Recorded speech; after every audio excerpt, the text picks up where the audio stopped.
বাস চলতে শুরু করলো। শহরের কোলাহলে যেন মাথা ধরে আসছে। খুব অশান্তি লাগছে স্নেহার। এখানে নতুন একটা ফ্লাইওভারের নির্মাণ কাজ চলছে। চুপচাপ বসে আছে, কোনো কথা বলছে না স্নেহা। কি ব্যাপার, এত চুপচাপ হয়ে বসে আছো যে? ভালো লাগছে না? আমার খুব খারাপ লাগছে, যেন দম বন্ধ হয়ে আসছে আমার। বাসে বমি করার অভ্যাস নেই তো তোমার? তা নেই, তবে এখন কেমন যেন লাগছে। এ নাও, এগুলো খেলে ভালো লাগবে, আর বমি হবে না। বড়ই আর তেঁতুলের 2 প্যাকেট আচার এগিয়ে দিল। এগুলো কখন কিনলে? বাসে উঠে রাখে। তুমি তো বলেছিলে এই রাস্তা দিয়ে গেলে অনেক কিছুই দেখতে পারবো, কিন্তু কই, এখানে তো আমার দম বন্ধ হয়ে আসছে। একটু অপেক্ষা করুন রানী সাহেবা। একটা কথা বলি, বলো। তোমার বাড়ির লোকজন খুব ভালো আর মিশুক। হুম, ঠিক তোমার মতো। আমি কি কি করেছি তা কি বাড়ির সবাই জানে?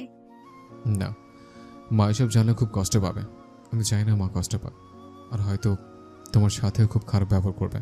তো এসব বলার কোনো প্রয়োজন নেই। যা হয়ে গেছে সব কিছুতেই মাটি চাপা দিয়ে দিয়েছে আমি। যদি কখনো জেনে যায়? জানবে না, আমি জানতে দিব না। আমি তোমাদের কাউকে কষ্টে পেতে দেব না। এত ভালোবাসা পাওয়ার যোগ্যতা কি আছে আমার? তুমি আমার বিয়ে করে বউ। একবার নয়, দুইবার নয়, তিনবার বিয়ে করেছি তোমাকে।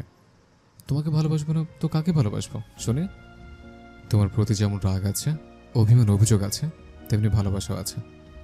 স্নেহা নিজের মাথা তার রুদ্রের বুকে রাখলো। এই বুকে পৃথিবীর সব সুখ আছে। এই সুখের পরশটা স্নেহা সারা জীবন পেতে চায়। আমিও খুব ভালোবাসি তোমায়, যদি বোঝাতে পারতাম। স্নেহা রুদ্রের বুকে মুখ লুকালো। 10টা বেজে গেছে। রুদ্রের পরিবার বাড়িতে পৌঁছে গেছে। নতুন বউ আসছে শুনে হইচই শুরু হয়ে গেছে। স্নেহার আব্বু, ইকরার ফুপ্পা, রুদ্র আর সাইফের আব্বু, রুদ্রের চাচা সবাই একসাথে ওদের জমি জমা বাগান এইসব দেখতে চলে গেছে। রুদ্রের মা এসে দেখে ওর কাকিমা খাওয়া দাওয়ার বিশাল আয়োজন করে ফেলেছেন। ভাবি, এই হলো আমার ছোট বোন, যার কথা আপনাকে বলেছিলাম। রুদ্রের কাকিমাকে দেখিয়ে বলল, তাই ওনারা বিয়েতে গেলেন না যে? আসলে মেয়ে দুটোর পরীক্ষা চলছে। আমি চলে গেলাম আর আমার দেবরও চলে গেল। এরকম কে দেখে রাখবে, তাই ওরা যায়নি। আপনারা বসুন, আমি শরবত নিয়ে আসছি। আর 4 মেয়ের তো বিয়ে হয়ে গেছে, ওরাও আসেনি বিয়েতে। আমার 3 মেয়ে স্বামী নিয়ে দেশের বাইরে থাকে, আর একজন সিলেটে। সব কিছু এত তাড়াতাড়ি হয়ে গেছে যে ওরা আসতে পারেনি। তবে আমার যে মেয়ে সিলেট থাকে সে রওনা দিয়েছে, রাতেই চলে আসবে। আপনার ছোট মেয়েটাকে দেখছি না যে, কোথায় ওরা? 5 গেছে। ওরা ভাই ভাবি আসবে বলে যেতে চাইনি, আমি জোর করে পাঠিয়েছি। এক্ষুনি চলে আসবে, আসলেই দেখতে পারবেন। দুজনেই মিলে বাড়ি মাথায় করে রেখেছে। খুব ভালো। ওরা শরবত খেয়ে খেতে খেতে কথায় ব্যস্ত হয়ে পড়ল। বাড়িতে পা রাখতে না রাখতেই শুরু হয়ে গেল বিয়ে বাড়ির হইচই। এইসব দেখে ইকরার মায়ের চোখের কোণে পানি চলে আসলো। পাশেই দাঁড়িয়েছিল সাইফের মা। কি বিয়ান, মেয়ে শ্বশুর বাড়ি বুঝি পছন্দ হয়নি? এভাবে বলবেন না আপা। তার আপনার চোখে পানি কেন? এই পানি দুঃখের নয়, সুখের। আপনি নিশ্চয়ই দেখেছেন আপা, আমার মেয়েটা একদমই বাচ্চা স্বভাবের। হইচই ওর খুব পছন্দ। ওর মনের মতো শ্বশুর বাড়ি পেয়েছে। এটা তো ওর বাড়ি নয়। মানে? এইদিকে আসুন। সাইফের মা ইকরার মাকে নিয়ে রুদ্রর বাড়ির ছাদে চলে গেল। এখানে কেন? ওই যে দেখুন। দূরে কিছু একটা আঙ্গুল দিয়ে দেখাচ্ছে সাইফের মা। গাছপালার ভেতর দিয়ে একটা দোতলা বাড়ি দেখা যাচ্ছে। ওইটাই আপনার মেয়ের বাড়ি। ও আচ্ছা, তার মানে ওটা আপনাদের বাড়ি। দেখতে বেশ। হ্যাঁ, বাড়ি ওটাই, কিন্তু সারাদিন আনিতার সাথে এখানে পড়ে থাকি। একা একা বাড়িতে ভালো লাগে না, তাই এখন তো আমি আর ইকরা দুজন মিলে ওদের চালাবো। আমার মেয়ে কপাল করে এমন শাশুড়ি পেয়েছে। যতদিন শাশুড়ি ভাববে শাশুড়ি রয়ে যাব, কিন্তু আমি শাশুড়ি হতে চাই না, আমি ইকরার মা হতে চাই। সাইফের মায়ের কথা শুনে মনে খুব শান্তি লাগছে। ইকরার মা খুশিতে আজ আত্মহারা। সব মেয়ের মাই তো চায় মেয়েরা সুখে থাকুক। এইদিকে ওদের বাস শহর পেরিয়ে গ্রামে চলে এসেছে। আঁকাবাঁকা উঁচু নিচু রাস্তা, পাহাড়ের গা বেয়ে রাস্তা তৈরি করা হয়েছে, তাই এক পাশে পাহাড় তো অন্য পাশে সবুজের সমারোহ। স্নেহা আর ইকরা জানালার পাশে বসে উঁকি দিয়ে দেখছিল।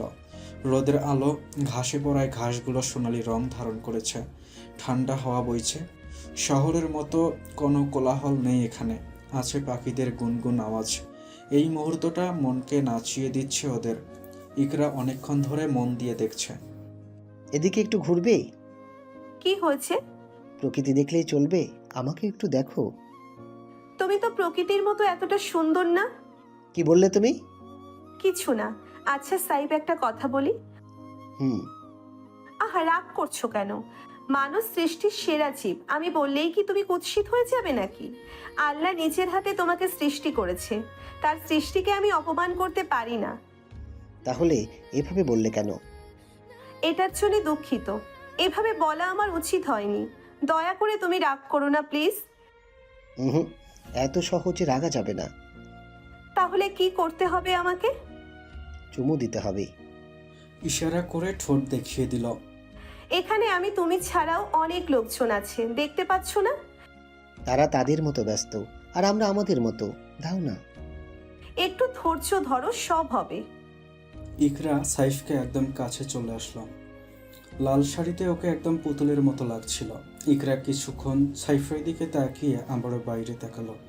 এখন সে বাইরের সৌন্দর্য দেখায় ব্যস্ত। এইদিকে স্নেহা বাসের বাইরে মাথা বের করে দেখছে। সবকিছু ওর স্বপ্নের মতো লাগছে। রুদ্র বাসায় কথা বলে ফোন রাখলো। এই মেয়ে, এদিকে আসো। স্নেহাকে টেনে নিজের কাছে নিয়ে আসলো। আমি তো দেখছিলাম। এখানে বসে দেখো। বারবার ইঁদুরের মতো মাথা বের করছো কেন? এভাবে বাতাসের গন্ধ নিতে পারছি না। গন্ধ নিতে হবে না। ফুস করে একটা বাস চলে আসলে কি হবে বুঝতে পারছো তুমি? হ্যাঁ, আমার মাথাটা শরীর থেকে আলাদা হয়ে যাবে আর আমি মরে যাব। স্নেহা, স্নেহার এমন কথায় রাগে রুদ্রের চোখ লাল হয়ে গেছে। সরি, এভাবে বলতে চাইনি আমি। এখানে আমার বুকে মাথা রেখে তারপর দেখো। রুদ্র স্নেহার কোমরে জড়িয়ে ধরতেই স্নেহা ওর বুকে মাথা রাখলো। রুদ্র, বলো।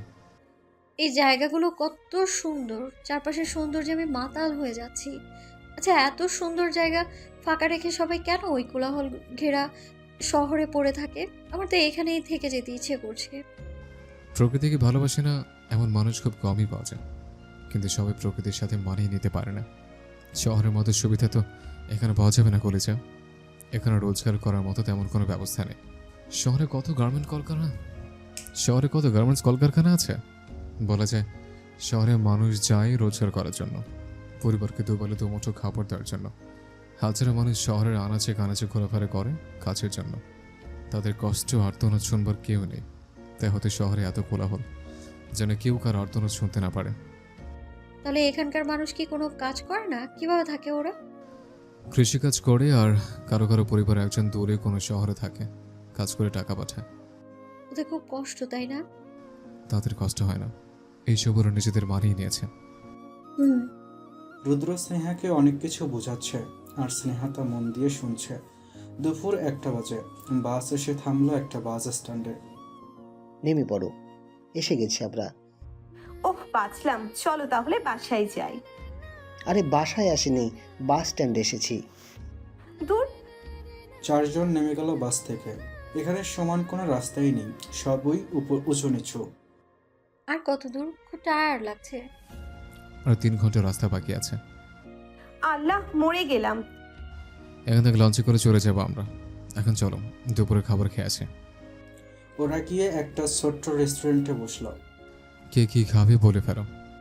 আমি ভাত খাবো, খুব খিদে পেয়েছে আমার। মা বলেছে এখানে নাকি ছোট্ট মাছ পাওয়া যায়। তাহলে ভাত আর মাছ। আমিও ভাত আর মুরগির সাথে চিংড়ি মাছ। আমিও ভাত। আচ্ছা, অর্ডার করে দিচ্ছে। তারপর মন প্রাণ ভরে ওরা খাবার খেলো। শহরে এমন তাজা মাছের তরকারি পাওয়া স্বপ্নের মতো মনে হয়। গ্রাম বলেই এটা হয়তো সম্ভব। তাড়াতাড়ি খাওয়া দাওয়া শেষ করে ঘাটে গিয়ে লঞ্চে উঠে বসলো। 1:30 বাজে। লঞ্চ ছেড়ে দিয়েছে, একটু একটু করে এগিয়ে যাচ্ছে। এখন যেন সৌন্দর্যটা আরো বেড়ে যাচ্ছে। পাহাড়গুলো আরো কাছ থেকে দেখছে ওরা। কিছু দূরে যাবার পরই দেখলো একটা সোনালী রঙের বিশাল মূর্তি দাঁড় করানো। স্নেহা জিজ্ঞাসু দৃষ্টিতে রুদ্রর দিকে তাকালো। কি এটা? এটা বৌদ্ধদের, ওরা এটার উপাসনা করে, মানে পূজা করে। আর ওটা কি একদম পাহাড়ের চূড়ায়? দেখো, মাটির সিঁড়ি দিয়েও দিয়েছে উপরে যাওয়ার জন্য, আর মেয়েরা ওখানেই যাচ্ছে। ওটা ওদের মন্দির, চাকমারা এখানে এসে পূজা করে। ও আচ্ছা। হুম। অন্যদিকে আচ্ছা, ওরা কি কলা খেতে খুব ভালোবাসে? হঠাৎই আজব প্রশ্ন কেন? আহা, দেখছো না চারিপাশে শুধু কলা গাছ আর কলা গাছ? এত কলা দিয়ে করেটা কি? কিছু ওরা খায় আর বিক্রি করে, আর বাকিগুলো হাতি খায়। কি হাতি? এখানে হাতি আছে? জঙ্গলের পাগলা হাতি, বুঝলে? আমাকে ছাড়া বাড়ি থেকে বের হবে না কিন্তু। তোমাদের বাড়িতেও আছে? নেই, তবে মাঝে মাঝে হামলা করে, তারপর আগুন জ্বালিয়ে ওদের ভয় দেখিয়ে বিদায় করতে হয়। বাবা, কি ভয়ানক! সাবধান। ওরা কথা বন্ধ করে আবার বাইরের দৃশ্য দেখায় ব্যস্ত হয়ে পড়ে। খুব দূরে দূরে এক একটা ঢিলার ওপর এক একটা বাড়ি, আর বাড়িগুলো দেখতে ভয়াবহ অবস্থা, যেন এক্ষুনি ভেঙে পড়বে। চারপাশে পানি, আর অদ্ভুত ব্যাপার হচ্ছে প্রতিটা বাড়ির ওপর একটা ছোট্ট ঘর আছে, আর সামনে একটি করে ডিঙ্গি নৌকা বাঁধা আছে। রুদ্র, এখানে কারা থাকে? চাকমারা। এই পাহাড়ের আনাচে কানাচে যারা থাকে সবাই চাকমা। এদের ভয় করে না এইভাবে থাকতে? কি ভাঙাচোরা ঘর! ওরা ভয়কে জয় করে নিয়েছে, অনেক কিছুর সাথে ওদের লড়াই করে বাঁচতে হয়। আর বড় ঘরের উপর ছোট ঘর, ওগুলো কিসের? হাতি হামলা করলে ওরা উপরে উঠে যায়, তাই। কি জীবন ওদের, সবসময় আতঙ্কে থাকতে হয়। একটু একটু করে অনেক কিছু জানতে পারবে। পানির ওপর বাজার, একটা স্কুলও দেখতে পেল। চারপাশে পানি আর পানি। এইসব দৃশ্য উপভোগ করতে করতে বিকেল 4:30টায় ওরা পৌঁছে যায় লংদুর। কি অপূর্ব সৌন্দর্য! এখানেও কমতি নেই কোনো কিছুর। লঞ্চ থেকে নেমে হাঁটছে ওরা। স্নেহা পাহাড়ের গায়ে হাত বুলাচ্ছে। ইকরা তাকিয়ে দেখে গ্রামীণের নেট নেই। সাইফ বলল এখানে রবি ছাড়া অন্য সিমের নেট পাওয়া যায় না, তাই ইকরা ইচ্ছে করে ছবি তুলছে সবার। কিছুক্ষণ পর হাঁটতে হাঁটতে ওরা একটা পাহাড়ের পাশে চলে আসলো। আর কতক্ষণ রুদ্র, পা ব্যথা করছে। এসে তো পড়েছে। কোথায়? এই যে এর উপরে। স্নেহা তাকিয়ে দেখলো ওপরে বিশাল বাড়িটা ঠিক বোঝা যাচ্ছে না গাছপালার কারণে। ওপরে ওঠার জন্য সিঁড়ি তৈরি করে দিয়েছে। রুদ্র, একটা কথা বলি। বলে ফেলো। একটা জিনিস খেয়াল করেছি, এখানকার বাড়িগুলো সব পাহাড়ের উপর তৈরি করা হয়েছে। একটা পাহাড়ে একটা ঘর, অন্যটায় আরেকটা ঘর, এরকম কেন? এখানকার সবাই এভাবেই থাকতে পছন্দ করেন। আরেকটা জিনিসও দেখেছি, কি? ওদের সবার চেহারা এক কেন? রুদ্র কোনো উত্তর না দিয়ে মিটিমিটি হাসছে আর সিঁড়ি বেয়ে ওপরে উঠছে। ওপরে উঠে বিশাল জমিদার বাড়িটা দেখে স্নেহার চোখ কপালে উঠে গেল। ওয়াও, দারুণ! বাড়িটা তো অনেক সুন্দর। ভেতরে চলো। রুদ্র স্নেহার হাত ধরে এগিয়ে যাচ্ছে, পেছনে ইকরা, সাইফ। হঠাৎ করেই একটা মেয়ে ঝড়ের গতিতে এসে রুদ্রকে ঝাপটে ধরল। রুদ্র স্নেহার হাত সরে মেয়েটিকে মাথায় হাত রাখল। রুদ্রের সব বোনের ছবি রুদ্র স্নেহাকে দেখিয়েছে। তাহলে এটা আবার কে? ব্যাপারটা স্নেহার একদম পছন্দ হয়নি। মেয়েটার মুখ কালো করে স্নেহার দিকে তাকালো।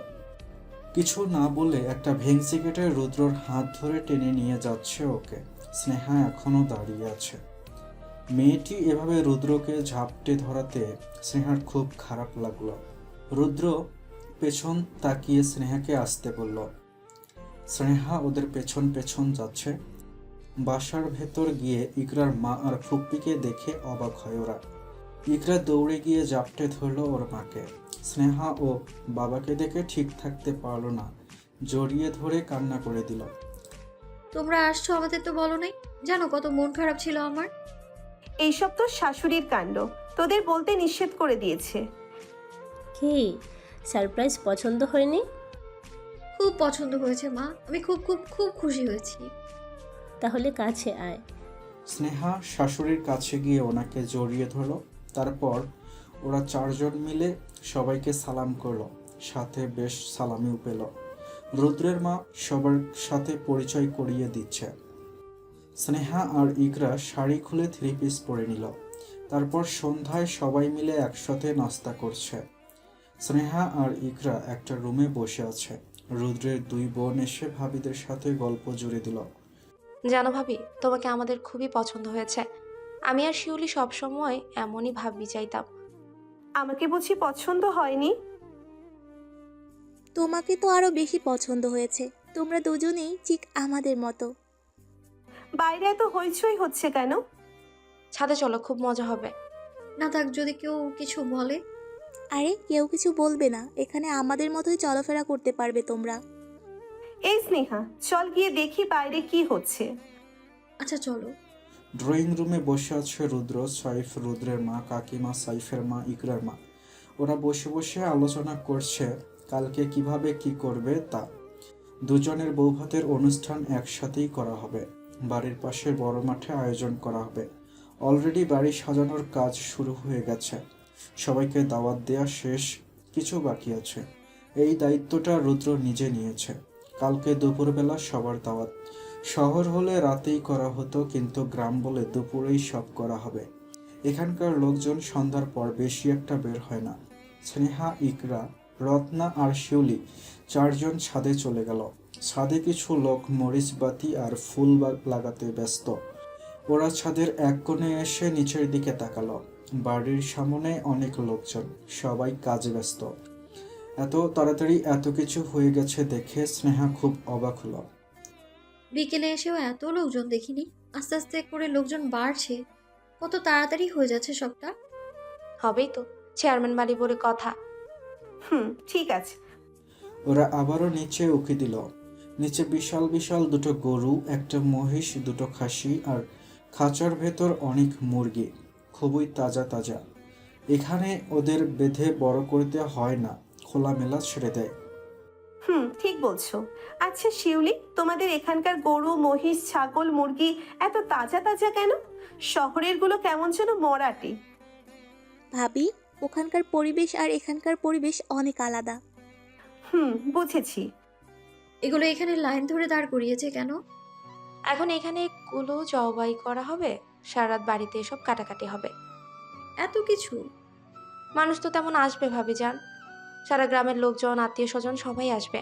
অলরেডি মেহমান আসতে শুরু করেছে, দেখছো না? বাড়িটা আলোয় আলোয় ভরে গেছে। চারপাশে লোকজনের আনাগোনা। জানো, আমাদের বাড়িতে যখন বিয়ে হয় তখনও এতটা আনন্দ হয়নি। এই দেখ, মনে হয় জবাই করা শুরু হবে। কিছু লোক জড়ো হয়েছে। ওরা নিচের দিকে তাকিয়ে দেখছে কিভাবে কি হচ্ছে। স্নেহা খেয়াল করলো রুদ্র কানে ফোন রেখে কার সাথে যেন কথা বলতে বলতে বাহিরে আসতেছে, আর তার অন্য হাত একটা মেয়ে ধরে নাচানাচি করছে। মেয়েটা আর কেউ নয়, সেই বিকেলের মেয়েটা। স্নেহার খুব রাগ হচ্ছে, ইচ্ছে করছে মেয়েটার চুলগুলো টেনে ছিঁড়ে ফেলতে। কি বেহায়া মেয়ে রে বাবা। রত্না, একটা কথা জিজ্ঞেস করব? হ্যাঁ বলো। ওই যে তোমার ভাইয়ার হাত ধরে আছে, ওই মেয়েটা কে? ও, ওটা সাথী আপু। কি হয় তোমার? কাজিন। ও। ভাইয়ের সাথে এভাবে মিশে আছে বলে খুব কষ্ট হচ্ছে বুঝি? আরে না, কষ্ট হবে কেন? আমি ঠিক আছি। তুমি ঠিক থাকলেও সাথী আপু কিন্তু ঠিক থাকবে না। মানে? আরে তুমি তো জানো না, সাথী আপু ভাইয়ার জন্য একদম পাগল, সেই ছোট্ট থেকে। সবসময় নিজেকে ভাইয়ার বউ ভাবে আর আমাদের ভাবি রাখতে বলে। দেখছো না কিভাবে ঘেঁষাঘেঁষি করছে? শয়তান মেয়ে একটা। বিয়ের আগে হয়তো পাগল ছিল, এখন তোমার ভাই বিবাহিত, এখন এমন কিছুই হবে না। যখন ভাইয়ার বিয়ের কথাও শুনেছিল তখন বলেছিল সতীন নিয়ে ঘর করতেও নাকি সে রাজি আছে। যেভাবেই হোক ভাইয়াকে ওর চাই। তাই তো ভাইয়া আসবে শুনে দৌড়ে চলে এসেছে। কি বলছো এসব? তোমার ভাইও ওকে পছন্দ করতো? আরে না, বাসায় প্রচুর লোকজন বলে আজকে ভাই কিছুই বলছে না। অন্যদিন হলেও ভাইয়ার সামনে যেতেই সাহস পায় না। ওকে তো আমি আর শিউলি দেখতেই পারি না। দেখছো না আমাদের থেকে কেমন দূরে দূরে আছে। ভাইকে চোখে চোখে রেখো, বুঝলে? সব বুঝে গেছি। স্নেহার খুব রাগ হচ্ছে সাথীর ওপর। রাগে রাগে চোখ করে তাকিয়ে আছে ওদের দিকে। রুদ্র শিউলির হাত সারিয়ে নিয়ে ওদের মহিষ জবাই করতে সাহায্য করছে। এক এক করে সবগুলোই জবাহ করা শেষ হয়ে গেছে। এখন সবাই চামড়া তুলতে ব্যস্ত। বাড়িটা বাজারে পরিণত হয়েছে। এত এত জিনিসপত্র সব এনে বাড়ির ভেতর রাখছে। মনে হচ্ছে পুরো বাজারটাই তুলে নিয়ে এসেছে। ওরা ছাদ থেকে নেমে রুমে চলে আসলো। এখন ওরা রত্না আর শিউলির রুমে বসে আছে। মেহমানরা এসে নতুন বউ দেখছে। ভাবি, মন খারাপ করো না। ভাই শুধু তোমার, ওই রাক্ষসীকে আমরা শাস্তি দেব, ওকে? হুম। উফ, বাড়িটা বিয়ে বাড়ি বাড়ি লাগছে, তবে একটা জিনিস নেই লাগছে। কি রে? দাঁড়া, মনে করে নি। ওহ, মনে পড়েছে। রত্না তাড়াতাড়ি উঠে সাউন্ড সিস্টেম জোরে জোরে গান লাগিয়ে দিল। এখন সারা বাড়ি কাঁপছে। ছোট ছোট পোলাপান নাচছে। এখন মনে হচ্ছে এটা বিয়ে বাড়ি। বলেই নাচতে শুরু করলো রত্না আর শিউলি। এইদিকে রুদ্র আর সাইফ কাজ করতে করতে শেষ। অবস্থা খারাপ ওদের। রাতে সবাই একসাথে বসে খাবার খাওয়ার ভাগ্য হলো না। অনেক মানুষ এসে গেছে। বড় বড় পাতিলে বিরিয়ানি রান্না করা হয়েছে। যে যার মতো খেয়ে যাচ্ছে, কোনো বাধা নেই। রুদ্রের মা সব দেখছে, কে খেয়েছে কে খায়নি এসব। রত্না আর শিউলি একটা বড় পাতিলের মধ্যে 4 জনের খাবার নিয়ে রুমে এসে দরজা বন্ধ করে দিল। ভাবিরে খেয়ে ওঠো তাড়াতাড়ি, অনেক কথা বাকি আছে, কালকের জন্য অনেক প্ল্যান করতে হবে। তোমার ভাই খেয়েছে? ও না খেলে আমি খাবো কি করে? ওদের নিয়ে চিন্তা করো না, বাইরে সবাইকে খাবার দেওয়া হয়েছে। মা নিজের হাতে ভাইয়াদের খাইয়ে দিয়েছে। বাঁচলাম। তাহলে তাড়াতাড়ি খাওয়া শুরু করো, খুব খিদে পেয়েছে আমার। 4 জন মিলে এক প্লেট থেকে খাবার খাচ্ছে আর হাসাহাসি করছে। সারা রাত এত হইচইয়ের মধ্যে ওরা না ঘুমিয়ে গল্প করছে। রুদ্র একটুও বিশ্রাম নিতে পারছে না। স্নেহাকেও দেখতে না পেয়ে মনটা উতলা হয়ে গেছে। বাড়িতে এত লোকজনের সামনে দেখা করা যাবে না। সবাই কি ভাববে কে জানে। এমন সময় সাইফ বলে উঠল। এই রুদ্র, বলে ফেলো। আমার পিচ্ছিটাকে সেই কখন থেকে দেখতে ইচ্ছে করছে। আমারও। চল না একটু যাই। কেউ দেখতে পেলে কি ভাববে? কেউ দেখবে না, লুকিয়ে লুকিয়ে যাব। চল না, কেমন যেন লাগছে।